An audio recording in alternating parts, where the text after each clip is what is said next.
supervised learning. That's why we cannot directly using the cross entropy or this kind of method to optimize this like policy function.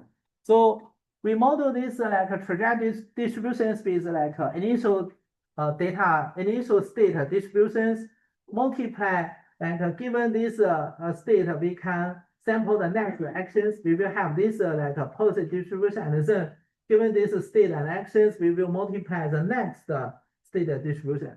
So we will like multiply all the like state actions in the entire sequence, and after that we will like calculate its log p theta, and given the log functions property like log a b equals log a plus log b, then we can simplify these functions as a sum of this quantity, and after that we will derive this log p theta gradient because the first term log p s1 it is equal to 0 because there is no parameters in the p s1, so its gradient is 0. And for this third term, its gradient also equals to 0. This is environmental dynamics, so it is not relevant to the policy. So the only terms left is only the policy parameter pi theta. Then we just plug in these terms into this log p theta gradient. Then this is a full derivations of the policy gradient, and why we don't need these environmental transitions during like policy gradient update. And one important issues in policy gradient is that during this update, for the first term, it is very similar to the supervised learning. But for the second term, there is an additional reward that calculates total reward for the entire trajectory. And this is also the source of like a high variance of policy gradient, because during the entire state action, this kind of sequence, the reward itself is very random. So this total sum of reward contribute most of like gradient variance. And this is a motivation of like many follow-up policy gradient method that are used for reduce the variance of policy gradient method.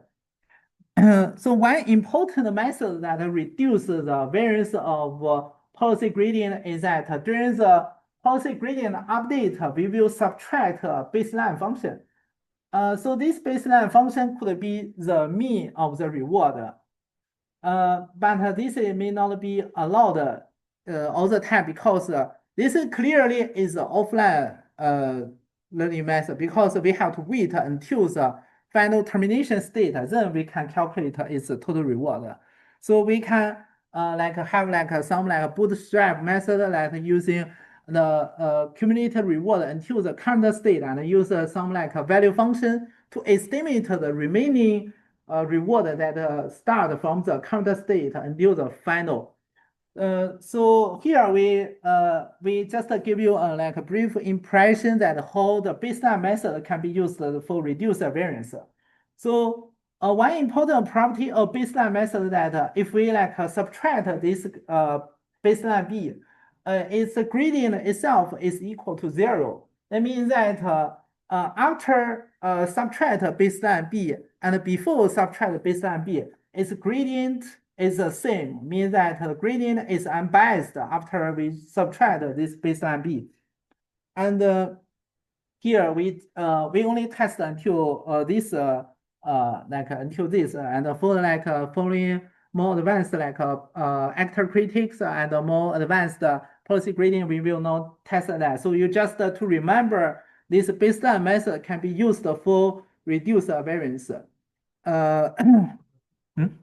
So is reward model like an unbounded function? That's pretty. Reward model is you mean this summation, right? The reward model only, like it's the variance, high variance is due to reward model, right? It's not a reward, it's a real reward. So this is like given the one, okay, yeah.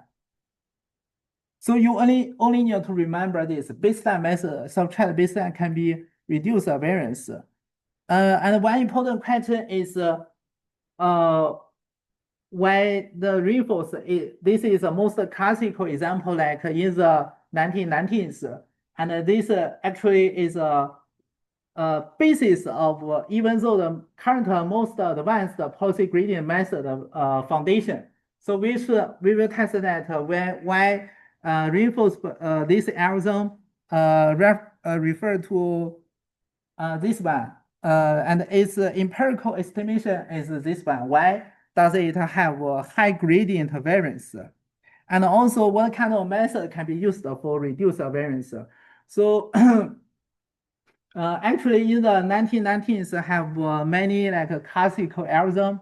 Even though like 13 years later, current many algorithms are still inspired by those algorithms. So they are actually build the foundations of modern deep learning. So this is a very important algorithm and has many applications. So we should like further explore this direction. So I think that's all the topics will be covered in this midterm exam. So any questions? Okay. But did you ask any questions about the history? Like No. that very first lecture? No. Right. Okay. Sorry. Yes. So, so for you. How many questions do you anticipate there being on the exam? Mm. Like, choice and three response? Yeah, so single choice will be 16. 60? 16. 16. Yeah, 16. The question answer will be 3. So in total will be 100 points. Okay. And the time limit is 75 minutes in class. So go. No mathematical question. So, but mathematical reason you have to be familiar. Okay. So you said you don't have to like memorize the code, right? Sorry? Just like you said you don't have to memorize the equation, you just have to know the reason behind it. I mean, it's all the questions will be covered into this slides. So all the questions or knowledges, we will not beyond today's discussion. So you don't have to memorize, just to understand. If you understand, you will know how to answer that.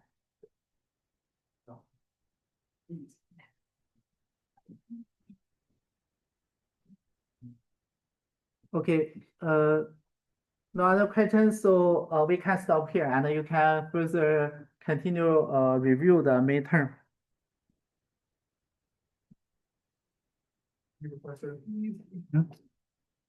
So, more questions? Going underestimating.